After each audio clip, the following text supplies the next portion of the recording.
السلام علیکم ورحمۃ اللہ تعالی وبرکاتہ۔ امید ہے کہ آپ تمام سامعین ناظرین خیر و عافیت سے ہوں گے۔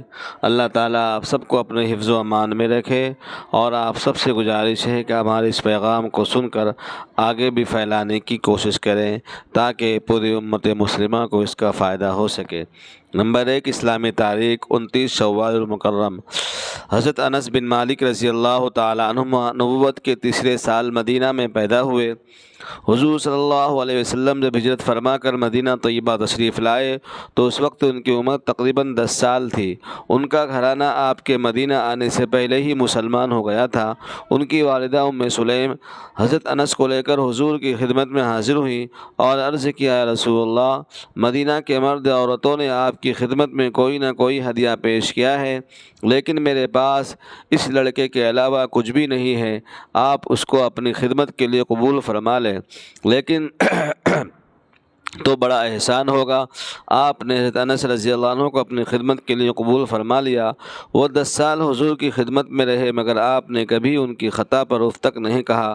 ان سے خوش ہو کر ایک مرتبہ حضور نے دعا فرمائی، اللہم رزقہ مالا وولدا وبارک لہ، اے اللہ اس کو مال و دولت عطا فرما اور اس میں برکت عطا فرما۔ اس دعا کا اثر یہ ہوا کہ وہ مدینہ میں سب سے زیادہ مالدار اور صاحب اولاد بن گئے۔ ان کے 80 لڑکے اور 2 لڑکیاں تھیں۔ حضرت انس رضی اللہ عنہ نے بڑی لمبی عمر پائی۔ وہ آخری صحابی ہیں جن کا بصرہ میں سن 93 میں انتقال ہوا۔ نمبر 2، اللہ کی قدرت۔ آسمان میں ہم سورج اور چاند کو دیکھتے ہیں، ان کے علاوہ بہت سارے ستارے ہیں جو چھوٹے چھوٹے اور چمکتے ہوئے نظر آتے ہیں۔ یہ سب چھوٹے نہیں ہیں، بلکہ ان میں سے کچھ سورج اور چاند سے بھی کہیں زیادہ بڑے ہیں۔ دور ہونے کی وجہ سے ہم کو چھوٹے نظر تو آتے ہیں، یہ اللہ ہی کی ذات ہے جس نے ان کو چمکتا ہوا رکھا اور ان کو اپنی قدرت سے روکے رکھا ہے۔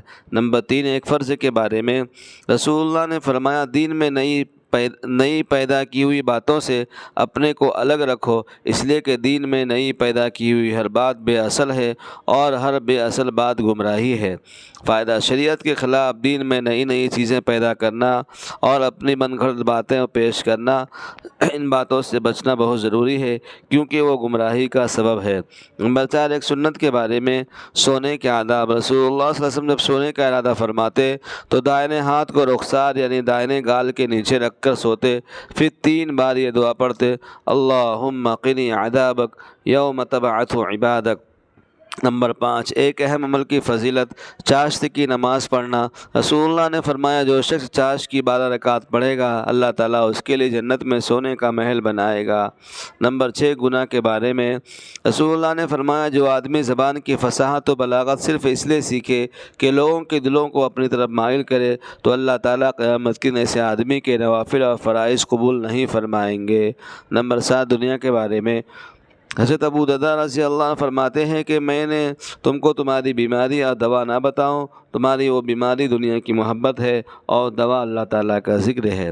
نمبر 8، آخرت کے بارے میں قرآن میں اللہ تعالیٰ فرماتا ہے، جنت میں اونچے اونچے تختے ہوں گے، بڑے بڑے پیالے رکھے ہوئے ہوں گے اور برابر تکیے لگے ہوں گے اور مخملی مسند بچھے ہوئی ہوں گی۔